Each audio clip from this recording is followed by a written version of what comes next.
Hi there, everyone. So Friday morning. Hi, this is Casey Durango with Go Keto with Casey, and I appreciate you showing up. It is Friday morning here where I am, July 14th, and this is a live broadcast. If you do not enjoy live broadcasts, you might want to move on to another one because I will be engaging with the fine folks who show up. I hope people can see me. It looks like we've got some things going. I don't see anyone popping in on the YouTube side. Oh, there we go. Lori Fisher. Hello, hello, Cass Johan. Thank you so much for letting me know you're here.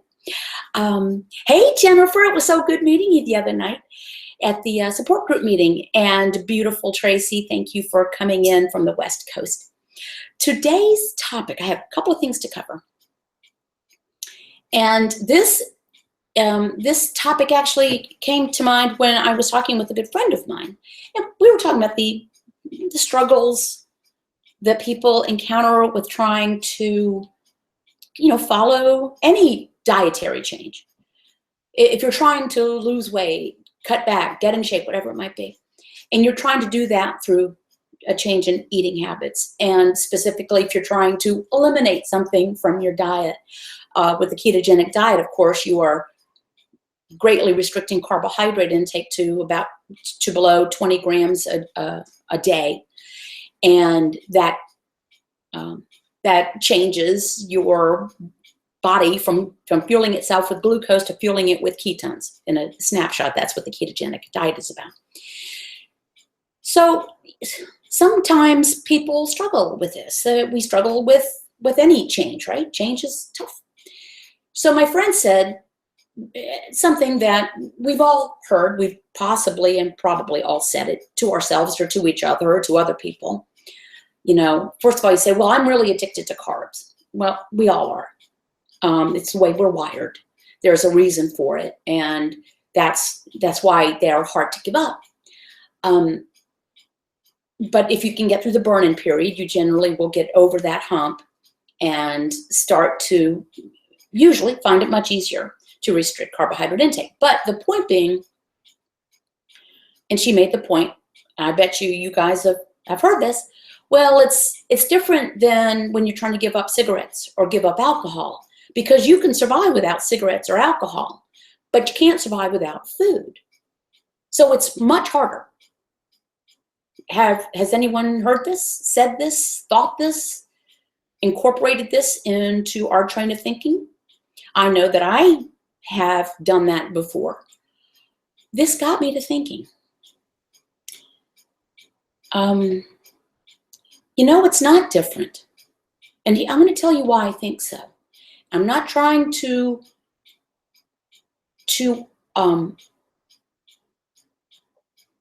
harsh anyone's experience. And I'm sorry, I got distracted because someone has written, I don't see anything yet. Have you started? You guys can see me? I'm hoping so. So here's why I think it's not different. Yes, you can survive without tobacco. You can survive without alcohol. If you're trying to give up peanuts because you have an allergy, you can survive without peanuts.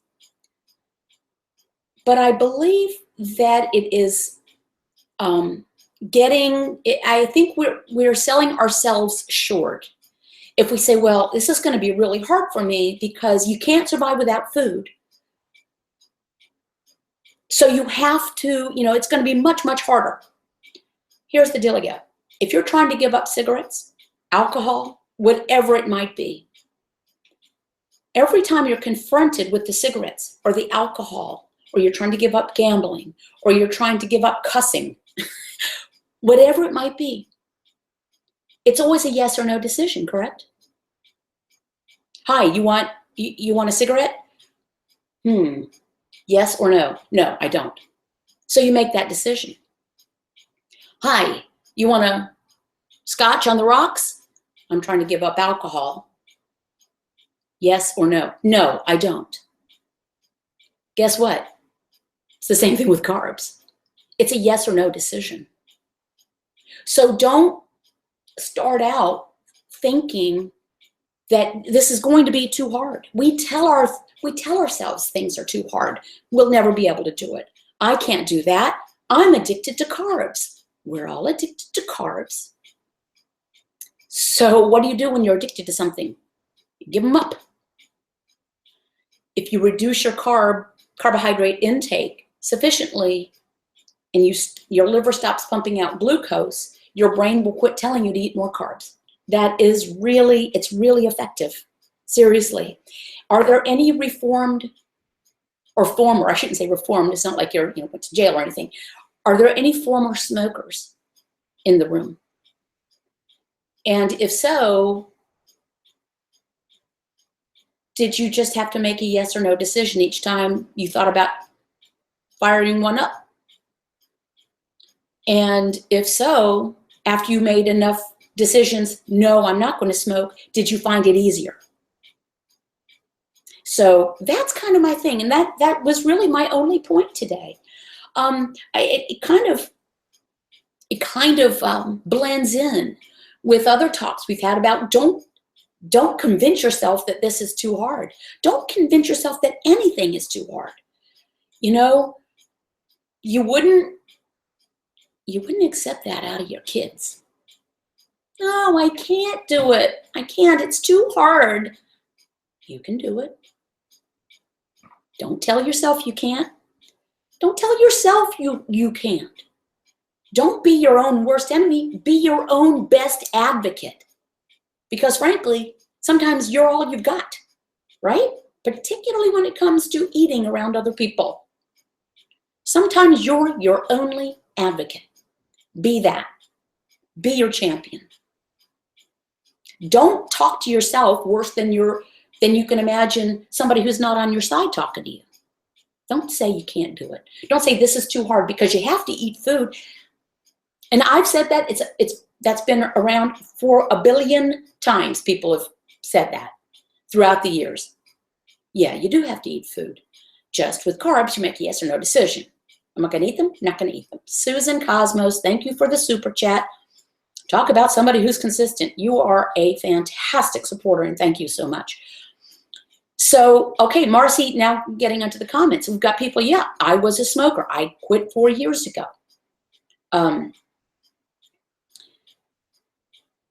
Darylyn writes, at the smokers still breathe air, and giving up alcohol doesn't mean you give up water any more than giving up carbs mean you give up food. Excellent way to put it, Darylyn.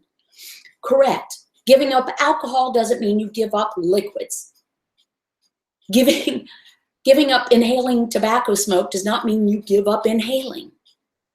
And giving up carbs does not mean you give up food. Excellent way to put it. I like that very much. Okay, and then Sheila Donnelly writes, if I ever think about smoking, I ask myself, what will change if I have a cigarette? Nothing. I just need to apply the theory. I'm going to tell you, I never smoked. I could have. Everyone in my very large family smoked. And no one would have blinked an eye if I had picked up a cigarette at about age 13 or 14. I just didn't. And I'm glad because I know that that's got to be hard to give up. Drinking green tea. I do want to let you know something. I've been doing these Friday morning pep talks for a while. I love doing them. And I think I get a lot of good information, and I love seeing the responses. I am going to shift the Friday live streams to patron only. I'm not trying to be mercenary. I am trying to, for one thing, give to the people who are really supporting the cause, and and the patrons make it possible to a large degree for me to produce any content. And I want to make sure that they are well taken care of. I will continue to do, as I plan now, to do the Monday chats at 1 p.m. That seems to be working for a lot of people. So Mondays, 1 p.m. Eastern time, US Eastern, and Facebook Live Saturday mornings at 11 a.m. U.S. Eastern. But this will be my last kind of open to the public Friday pep talk. Rosaba, you have no sound. Can I don't know what's going on. Rosaba, thank you so much, by the way, for your nice defense of the live streaming of the support group. Yeah, I don't know why people give a bunch of thumbs down. See, the live stream, I'm probably going to pull that back too, of the support group meeting. This quality is just, there's only so many ways to live stream to YouTube without a lot of expensive equipment. It has to be done through a computer or a phone, and it's just very difficult. Can you guys not hear me? Okay, Rosalba, refresh your screen or go out and come back in. Rosalba, try refreshing. Okay. Oop. Sorry about that. My microphone went into the nether regions. So Angie Wilbanks writes, burnt my bacon trying to catch live video. I like burnt bacon. Live chat and burnt bacon. It's a great Friday. Oh, that's great. Okay, so yeah, Rosalba, I believe it's you. So we'll see you back soon. Okay, so to repeat, and if this is not a commercial, but this is an announcement. I will be next Friday doing patron only live streaming. And if you go to my Patreon site, and the link will be below this video, you can just see what level gets the live streams. There are different rewards for different levels of patronage. Patrons get content. If I make a video, if an old school video, if I write a post, and they get access to the forum, which is like a bulletin board. It's kind of like Facebook, except it doesn't suck. And that's open to any patron at any level. Wendy writes, my only chance to see and hear Dr. Westman. Here's what I'm thinking I might do. I might try to make better quality video with an actual video camera. Then I will, but I can't live stream from it. Then I'll edit it, try to clean it up, make sure the sound is good. And then I might give snippets on the YouTube, but the bulk going to patrons. I don't know. I'm rethinking that. It's just, like I said, there's only so many ways to live stream. And in order to make it so I'm not getting a bunch of complaints about either the audio or the video quality, it's just I need to buy more equipment. And I'm not in a position to do that right now. Okie dokie, Rosaba, I'm so glad you can hear us. And I don't know if you heard me say before, thank you for the little bit of defense on some of the thumbs down and complaining comments after the live stream of the support group. That was a great support group meeting, by the way. I think it was the largest turnout we've had. There were some good points made, some great stories shared, and I hope that if you can make the trip to do it, it's the first Tuesday of the month. This month was an exception because of the 4th of July, but the first Tuesday of the month in Durham. You need to let me know you're coming, because I have to give the hotel a heads up, because they do provide, a buffet. They want to make sure enough food is there, plus fire laws. But it's free. You don't have to buy a dinner, and you don't have to pay anything to hear Dr. Eric Westman speak. And me a little bit. I try not to talk too much, but also I'll be doing a Greensboro meetup in Greensboro, North Carolina on the 25th of this month. Going forward, that will be the second Tuesday of the month if I can arrange it. Okie dokie. Diane Pohl, a patron, she is very kind. Just the fact that you do it is enough for me. You're very, very kind. Yeah, I'm not worried about the haters. It's just I realize that the quality is not good, and I don't want to put out poor quality content. That's no fun.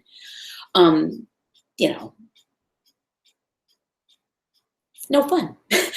Now, with this change of doing fewer of the live streams for YouTube, I am planning to do more old school videos, short form, a single topic, and do it.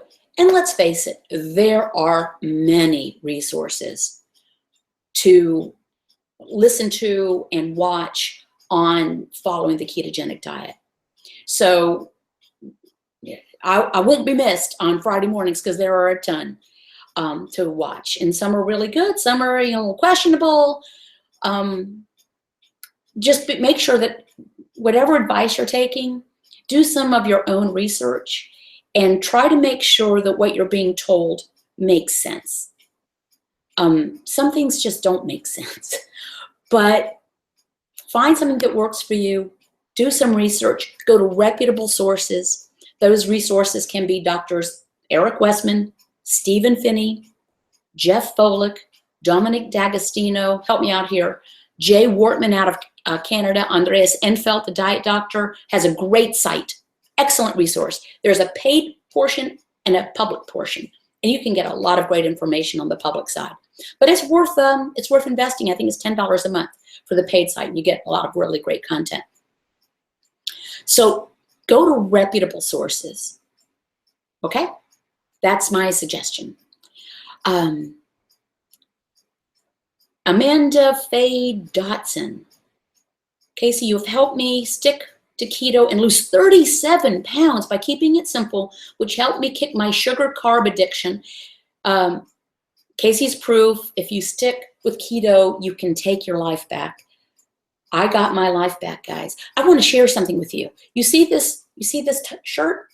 I don't know if it's reading backwards or not, but this is Inside Out Sports, and it's a t-shirt from the Fall Fest triathlon, a sprint level triathlon I did in White Lake, North Carolina.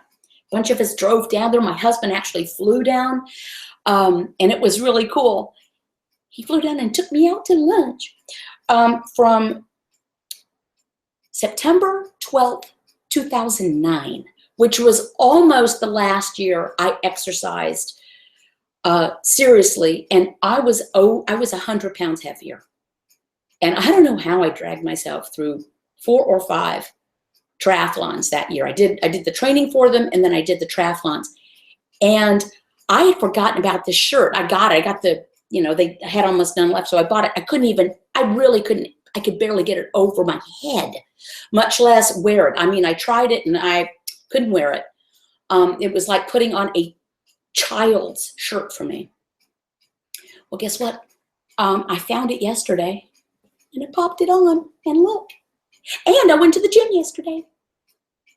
So I'm curious to find out how seriously exercising is going to feel different in my new body. And I do have a new body. It's not like just I have a shrunken body. I have a new body. It feels like I traded in for a younger model. It does. A younger, smaller model. I feel younger. So I'm really excited.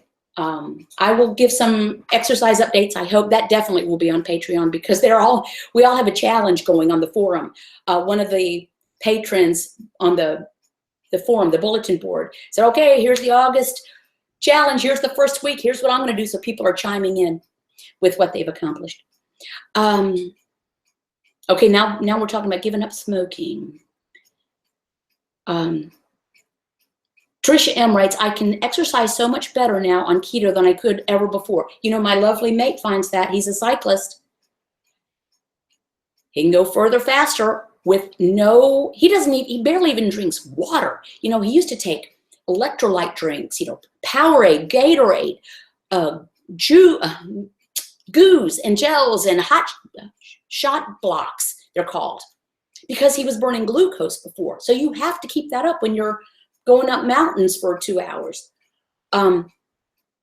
He doesn't take anything other than water now, and he is doing better at an older age.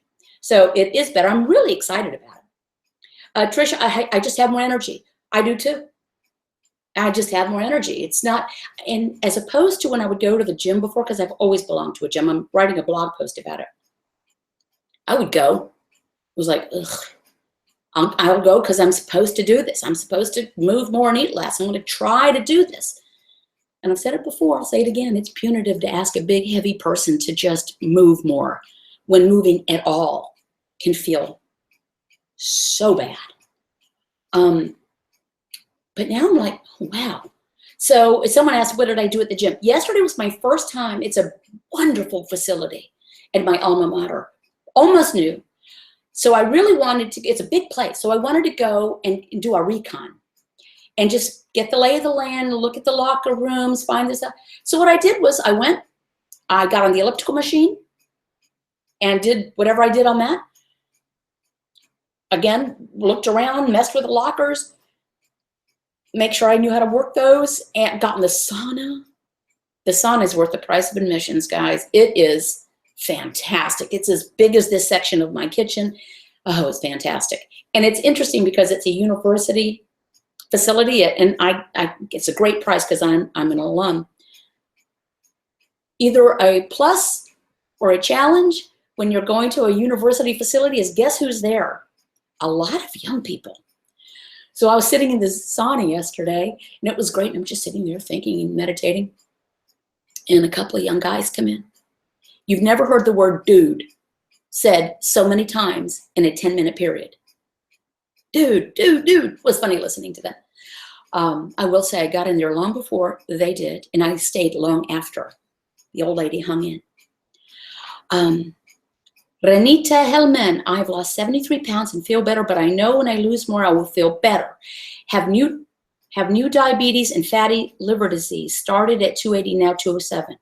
You have new diabetes and fatty liver? Okay, oh dear.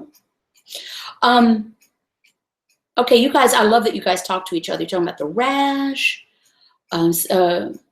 Richard Chopa's here. He does weight training. I'm going to do some resistance training for sure. I'm fortunate in that, I mean, I haven't done any weight training at all, that I tend to be a fairly muscular person. It's just genetically that's the way I am. And so is my husband. And so our older son particularly is like just naturally muscular. It's just our genetics. But I want to do the resistance training for bone density. I want to get my core good in case I do the surgery next year. I don't know that I will. Okay, so I'm going to keep this a little bit shorter. We're at 22 minutes after the hour. Does anyone have anything that they would like to share or ask? Not that I am the knowledge base, but you guys have so much knowledge. Oh, plug, another plug. There are a few mugs left, wine glasses and magnets. I may or may not restock, but you can see where to get those at my blog. The GKWC swag tab. It's just some fun things to do. And I finally got the shipping process down. Took me a while to figure it out. Trisha M asks, does anyone notice clearer skin on keto? My skin has gotten so much better. No acne breakouts. Okay, news you can use. At the support group meeting on Tuesday, the woman came up and she was really wanting to know what to do for her teenage child who had, has some extra weight, quite a bit. But how to get a teenager to buy into this, because I think it's really hard for young folks. And Dr. Westman answers the question and says, well, you know that acne is from sugar. I was raised that it was from grease, that it was from fat in your diet. Greasy, fatty foods made you break out. He said, no, it's sugar. It's when you're burning glucose. And he brought this up because he thought, well, maybe that might be a motivator for a teenager. If you don't want breakouts, lay off carbs. I will say my skin, I've actually gotten a couple of pimples, but I think there must be something hormonal, or it was the full moon. But my skin, I never really had problems with breakouts. But so I hope someone else has. Betty Scott, yes, rosacea has cleared up after 3 months. You know what? Some people, excuse me, runny nose. Some people get the rash, and you guys were talking about it. But I wonder if that's a flush of essentially like detoxing. All the stuff is going out of the system. Marcy Keel, what about people that have had gastric bypass? My mother is worried about that. There's no contraindication. Darylyn, thank you for the super chat. Why is she concerned? No, a lot of people have had gastric bypass and have done fine.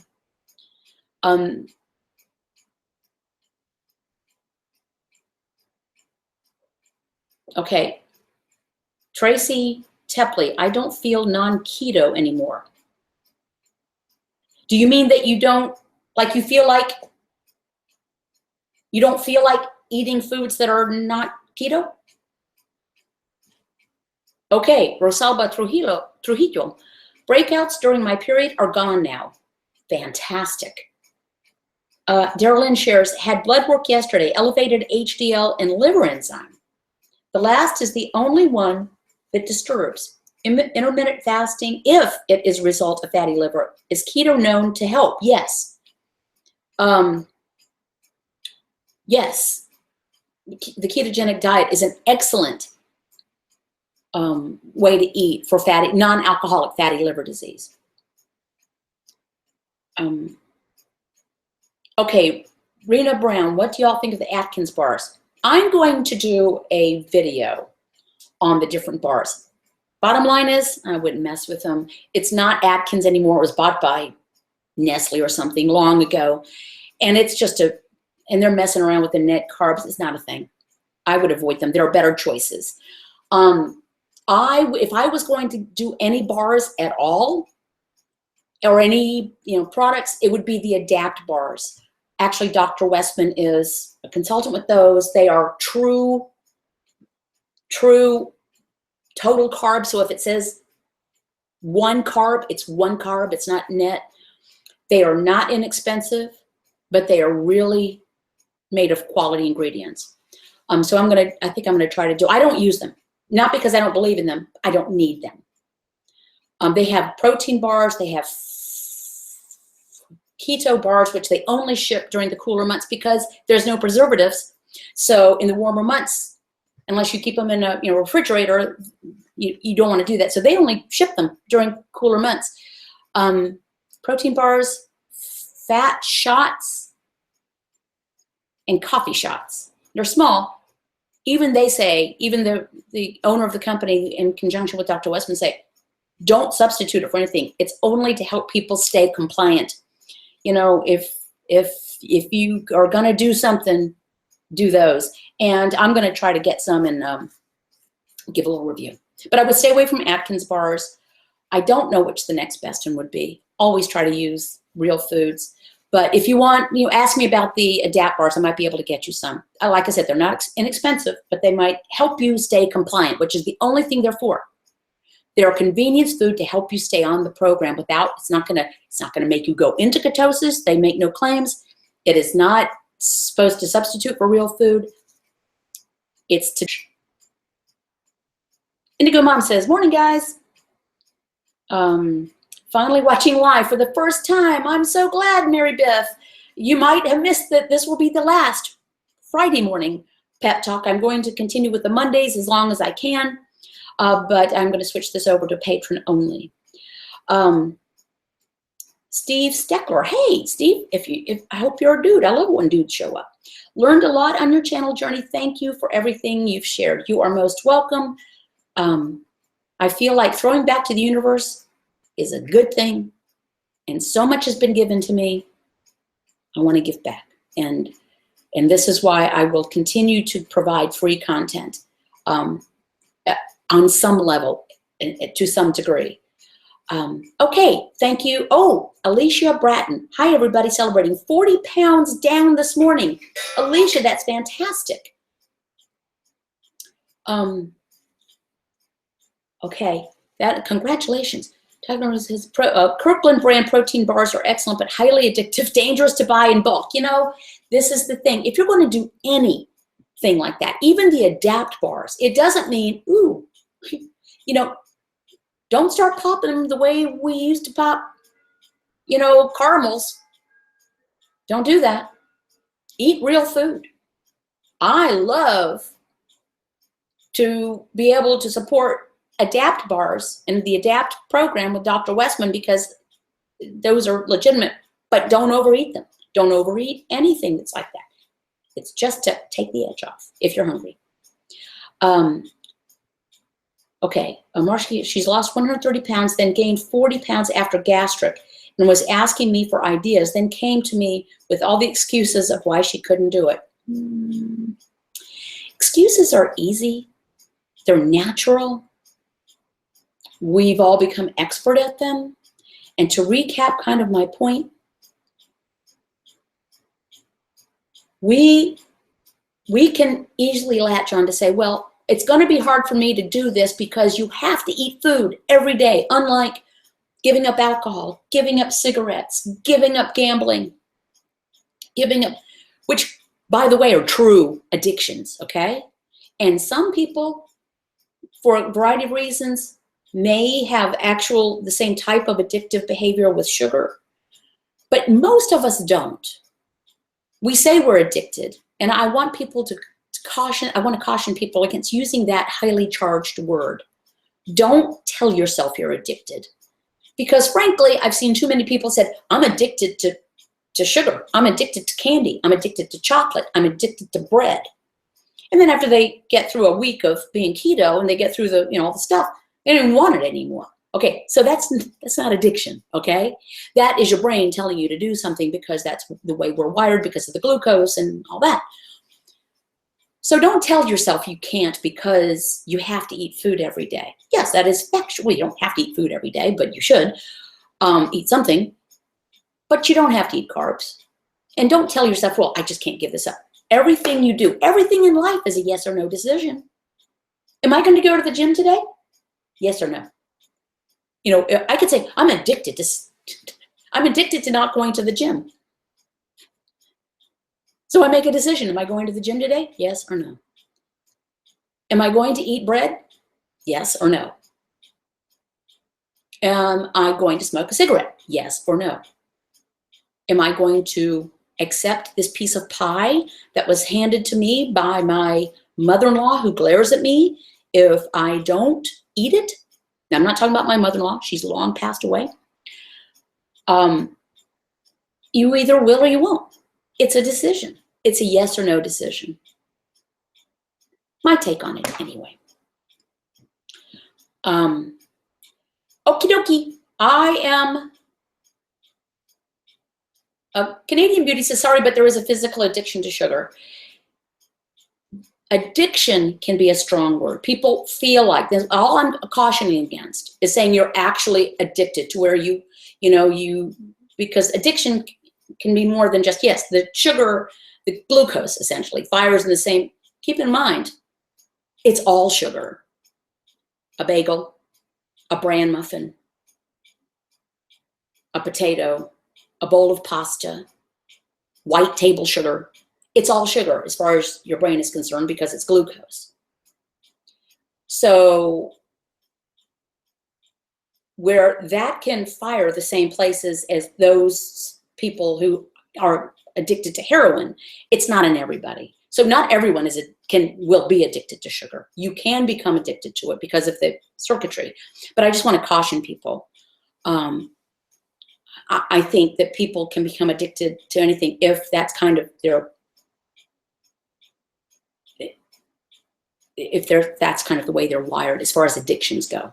We all know people who give up, maybe they give up drinking and then become compulsive marathoners, or they switch from one addiction to another. That is kind of where I'm drawing the line. So I mean that's my understanding of it. Right, sugar is scientific in what it does to the brain to stimulate to eat more. It's glucose.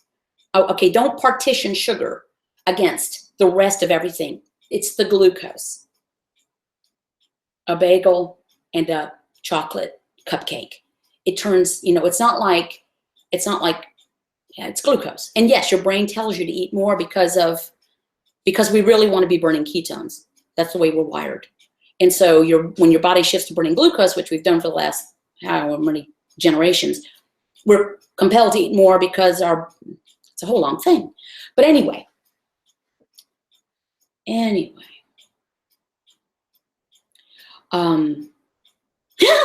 Raymond Show, I've become addicted to steak and eggs for food. Me too. Except I'm not addicted because I can say no. Oh, wow. Yurtha Von Dyke, my daughter was 10 months old when the doctor put her on a diet? Wow. Okay. All right, you guys. I am signing off from the YouTube Friday thing for now, for the last time. Maybe it'll change. Life has changed. A lot of change has changed in the last 6 months for me personally, and more will change. Life has changed. And what I've come to do is I've come to embrace the change, because almost all of these changes have been really awesome and a lot of fun. And I can't wait to see what happens next. So thank you guys so much. I will see you on Monday, 1 p.m. Eastern, US Eastern time. And Facebook, Saturday mornings, 11 a.m. Eastern. All right? Thank you so much. Talk to you guys later. And remember, everything is a yes or no decision. You have more power than you know. You have more power than you know. Grab it. Own it. Take it. You can do this. Don't tell yourself you can't. Don't undersell yourself that much. Don't sabotage your thinking before you even get out of the gate. Keep your carbs below 20 a day, 20 grams. That's not a minimum, that's a maximum. Eat fatty sources of protein. Eat only when you're hungry. Stop when you're satiated. Be kind to yourself. Be kind to those around you. And don't tell yourself you can't. I used to think I couldn't until I did it. Okay? And if I can do it, anybody can do it. I promise. All right? Ciao.